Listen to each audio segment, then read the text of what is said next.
teman-teman, perkenalkan nama saya Bunga Patricia dari kelas 9C nomor absen 5. Di sini saya akan mempresentasikan tentang pengolahan bahan pangan hasil peternakan dan perikanan. A. Pengolahan hasil peternakan dan perikanan menjadi makanan. Outline yang akan dibahas yaitu 1. Jenis ikan, udang, cumi-cumi, rumput laut, daging, telur, dan susu. 2. Manfaat ikan, udang, cumi-cumi, rumput laut, daging, telur, dan susu. 3. Metode pengolahan. 4. Tahap pengolahan. 5. Penyajian dan pengemasan. 1. Jenis ikan, udang, cumi, rumput laut, daging, telur, dan susu. A. Ikan. Ikan yang berhidup di Indonesia terbagi menjadi 3, yaitu perairan tawar, perairan payau, dan perairan laut. 1. Ikan perairan tawar. Ikan ini yang menghabiskan atau seluruh hidupnya di air tawar, seperti sungai dan danau. Jenis ikan sebagai bahan pangan adalah ikan lele, mas, gurame. Kandungan gizi ikan air tawar hampir menyerupai dengan ikan air laut. 2. Ikan perairan payau. Ikan perairan payau adalah ikan yang hidupnya di perairan payau. Perairan payau kecampuran antara perairan tawar dan perairan laut, seperti muara. Jenis-jenis ikan air payau seperti berikut. A. Ikan bandeng. B. Ikan kakap. 3. Ikan perairan laut. Ikan perairan laut adalah ikan yang hidup di laut dengan salinitas di atas 30 ppm. Kandungan gizi ikan laut pun sangatlah lengkap. Jenis-jenis ikan yang dikonsumsi yaitu ikan tuna, ikan tenggiri, ikan kembung, udang, cumi, dan rumput laut. Contoh udang ada 8, yaitu 1. Udang jerbung, 2. Udang flower, 3. Udang windu, 4. Udang cokong, 5. Udang dogol, 6. Udang kucing, 7. Udang barong, dan 8. Udang rebon. Contoh cumi-cumi ada 3, yaitu cumi-cumi sotong, cumi-cumi karang, dan cumi-cumi belakutak. Rumput laut. Rumput laut adalah alga makroskopik yang hidup di perairan layaknya alga lainnya. Seluruh bagian rumput laut disebut talus karena memiliki akar rumput laut menempel pada pasir, lumpur, karang mati. Rumput laut hidup di perairan laut dangkal hingga kedalaman 200 meter.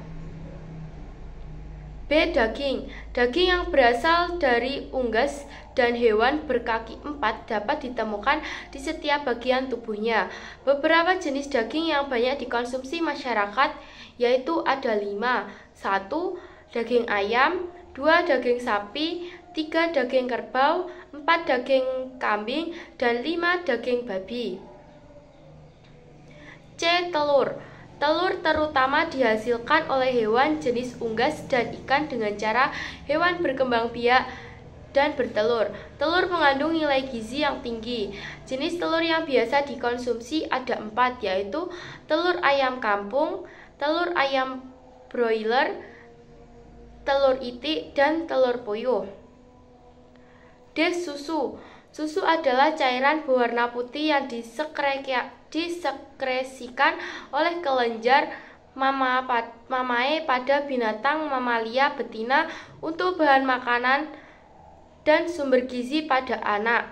Hewan-hewan ternak mamalia penghasil susu selain sapi yang dikonsumsi manusia, contohnya kambing, domba, kerbau, unta, dan kuda.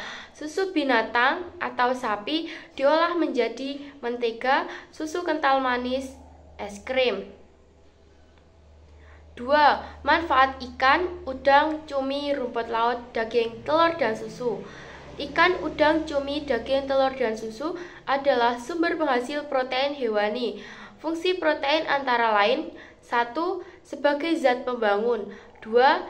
Cadangan makanan dan sumber energi, 3. Sintetis antibodi, hormon, dan enzim, 4. Pengatur keseimbangan kadar asam dan basa di dalam sel, 5. Pembentukan dan perbaikan sel antara jaringan terutama pada anak-anak dan pada masa pertumbuhan. A.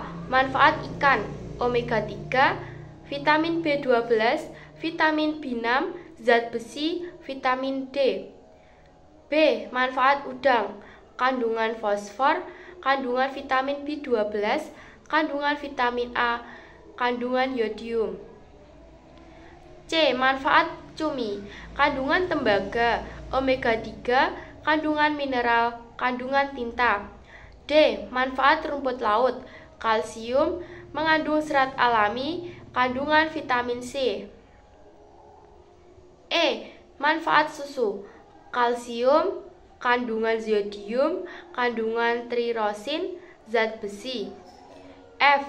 Manfaat daging: kaya vitamin B, kandungan asam 9 amino, zat besi, kaya omega 3.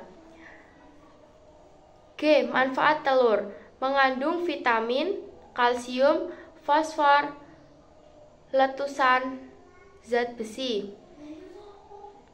3. Metode pengolahan: metode memasak bahan pangan ikan, udang, cumi, rumput laut, daging, telur, dan susu biasanya dengan metode merebus atau biasa disebut dengan boiling, mengukus biasa disebut steaming, menggoreng yang biasa disebut dengan fried, membakar yang disebut dengan grilling, dan memanggang atau di oven. A. Merebus atau biasa yang disebut boiling. Merebus adalah melunakkan bahan makanan dalam cairan dengan temperatur 100 derajat Celcius. B. Mengukus atau biasa yang disebut steaming. Mengukus adalah memasak bahan makanan dengan uap panas dari rebusan air. C. Menggoreng atau frying. Metode memasak dengan cara memasukkan bahan makanan ke dalam minyak goreng. D. Membakar atau biasa disebut grilling. Metode memasak bahan makanan dengan cara dibakar langsung di atas api, biasanya menggunakan arang. E. Memanggang atau yang biasa disebut baking. Metode memasak bahan makanan dengan menggunakan udara yang dipanaskan sehingga bahan yang dimasak mendapatkan panas stabil dari segala arah. 4. Tahapan pengolahan: mengolah bahan pangan tergantung pada tujuan, metode, kebutuhan, dan kegunaan yang kita inginkan. Hal lain yang harus diperhatikan adalah proses pengolahan dalam membuat suatu olahan pangan agar dapat dihasilkan produk olahan yang sesuai dengan kegunaan. Nikmat dalam cita rasa, tepat dalam pengolahan, memiliki nilai estetis, dan aman bagi kesehatan. 5. Penyajian dan pengemasan. Tujuan pengemasan sebagai berikut: 1. Melindungi isi atau makanan dari benturan. 2. Menjadi daya tarik. 3. Informasi mengenai makanan tersebut, yaitu nama, merek makanan, dan isi makanan atau beratnya. A. Jenis kemasan ada 3, yaitu 1. Kemasan primer, 2. Kemasan sekunder, 3. Kemasan tersier. B. Faktor dalam penyajian: 1. Sanitasi dan higienis, 2. Cita rasa, 3. Warna dan tekstur, 4. Alat dan kemasan. Contoh alat penyajian yaitu A. Penyajian tradisional, 2. Penyajian modern, 3. Kemasan tradisional, 4. Kemasan modern, 5. Penyajian dan kemasan yang dimodifikasi. B.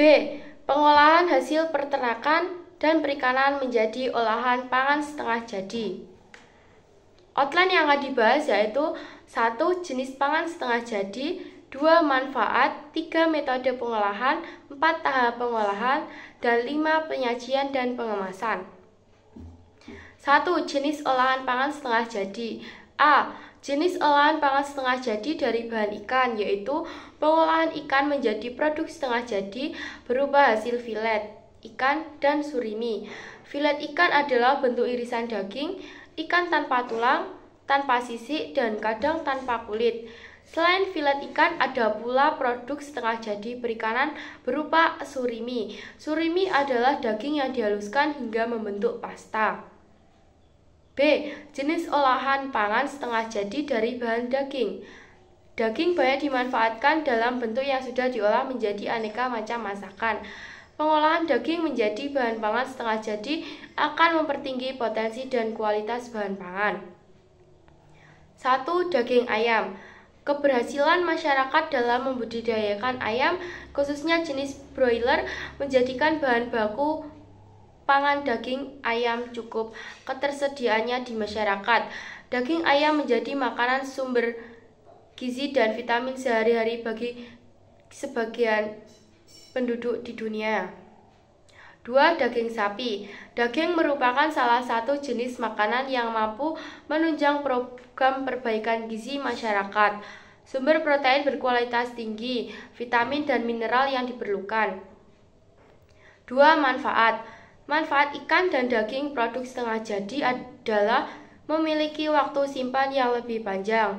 Proses perlakuan pada saat pembuatan produk setengah jadi membuat bahan pangan dapat digunakan menjadi olahan yang memiliki variasi bentuk yang menarik serta cita rasa yang tinggi sehingga banyak diminati masyarakat. 3. Metode pengolahan. Metode pengolahan produk setengah jadi dari ikan dan daging dapat dilakukan dengan beberapa proses, yaitu pembekuan, pengeringan, pengasapan, dan pengalengan. A. Proses pembekuan. Metode pembekuan dilakukan harus maksimal dengan memperhatikan beberapa hal berikut. 1.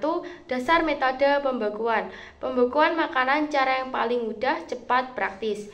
Suhu yang baik untuk pembekuan cepat sekitar kurang lebih 35 derajat Celcius sampai kurang lebih 40 derajat Celcius. 2. Proses perubahan dalam pembekuan. Proses selama pembekuan sangat memungkinkan terjadinya beberapa perubahan pada bahan yang dibekukan seperti ketengikan. Pada proses pembekuan, sebaiknya makanan yang dibekukan tidak mengandung lemak karena lemak dapat menjadikan salah satu pemicu terjadi ketengikan. 3. Keunggulan. 1. Aman. 2. Praktis dan efisien karena tidak perlu membersihkan bagian yang kotor. 3. Akan tahan lama. 4. Tidak menghilangkan nutrisi penting yang dibutuhkan tubuh. 5. Menghemat biaya karena biaya pengawetan relatif lebih murah. B. Pengertian. Bertujuan untuk mengurangi kandungan air pada ikan dan daging sampai batas yang aman untuk disimpan. Faktor utama pengeringan ialah kecepatan pengeringan dari suatu bahan pangan tersebut. Pengeringan secara modern dilakukan dengan mesin yang dapat diatur suhunya dengan aturan pengolahannya. 4. Tahap pengolahan. A. Proses pengolahan ikan setengah jadi. Proses pengolahan ikan setengah jadi salah satunya menjadi produk filet ikan. Proses pembuatan filet ikan ini dilakukan dengan peralatan yang kita mudah dapat di sekeliling kita. 5. Penyajian dan pengemasan. Penyajian dan kemasan produk setengah jadi dari peternakan dan perikanan selain dengan menggunakan plastik di vakum, juga dapat dikemas dengan menggunakan kaleng. Suhu yang digunakan untuk proses pengalengan menurut Standar Nasional Indonesia atau biasa yang disebut SNI tidak boleh kurang dari 70 derajat Celcius. Terima kasih.